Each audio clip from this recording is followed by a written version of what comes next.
খেলার খবরের দিকে এই মুহূর্তে নজর রাখবো। রঞ্জি ক্রিকেটের তৃতীয় ম্যাচের জন্য এবার প্রস্তুতি সেরে নিয়েছে দু দলই। জানা গেছে শুক্রবার সকালে এমবিবি মাঠে অনুশীলন ত্রিপুরা ও বাংলা দলের এবং শনিবার উইকেট দেখে প্রথম একাদশ বাছাই উভয় দলের। বিস্তারিত যাব, সঙ্গে রয়েছে প্রতিনিধি বিপ্লব চন্দ্র। বিপ্লব দা, কি জানতে পারছো? দেখুন শতাব্দী, যে আগামীকাল রঞ্জির তৃতীয় ম্যাচে মুখোমুখি হচ্ছে বাংলা এবং ত্রিপুরা দল।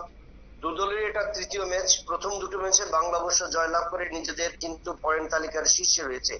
অন্যদিকে রাজ্য দল প্রথম দুটি ম্যাচে পরাজিত হয়েছে এবং তার কারণে কিন্তু রাজ্য দলের কাছে একটা বড় চ্যালেঞ্জ, শক্তিশালী বাংলার বিরুদ্ধে নিজেরা কতটুকু তুলে ধরতে পারবে। যদিও সেদিকে বিচার করে দু দলই কিন্তু গত দুদিন অনুশীলন করেছে। আজ তারা সকালে কিন্তু উভয় দল নিজেদের অনুশীলন ছেড়ে নেয়। এদিকে বাংলা দল অভিষেক পোড়ালের নেতৃত্বে নিজেরা অনুশীলন করে এবং মোহাম্মদ শামিকে দীর্ঘক্ষণ কিন্তু দেখা গেছে উইকেটে বল করতে।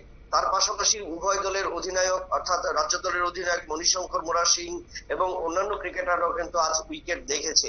আজ উইকেট যেহেতু খোলা রয়েছে, বিকেলের দিকে উইকেটের ঘাস কাটা হতে পারে এবং সে বিষয়ে পিচ কিউরেটর কিন্তু সে বিষয়ে জানিয়েছেন। এবং আগামীকাল এই উইকেট দেখেই কিন্তু প্রথম একাদশ তারা বাছাই করবেন এবং সেক্ষেত্রে রাজ্য দলের কোন 11 জন খেলবেন এবং বাংলা দলের হয়ে কোন 11 জন খেলবেন সে বিষয়ে কিন্তু জানা যাবে। তবে উইকেট দেখে উভয় দল এবং বাংলার অধিনায়ক অভিষেক পোড়েল এবং মোহাম্মদ শামি কিন্তু উইকেট দেখে খুশি এবং রাজ্য দলের ক্রিকেটাররা বেশ খুশি যে এই উইকেট থেকে তারা ফায়দা তুলতে পারবেন। তবে এখন দেখার বিষয়, টস একটা ভাইটাল জিনিস, তাই কালকের টসের উপর নির্ভর করবে কোন দল কতটা প্রথম দিনে কতটা নিজেদের তুলে ধরতে পারবে তাদের তৃতীয় ম্যাচে। একেবারে তাই, ধন্যবাদ। অর্থাৎ এমবিবি স্টেডিয়ামে অনুশীলনে নেমেছে একদিকে ত্রিপুরা দল, অন্যদিকে বাংলা দল, এবং দু দলের ব্যাটার ও বোলারদের ম্যাচের আগে নিজেদের ছন্দে ফিরতে তারা ব্যস্ত রয়েছে।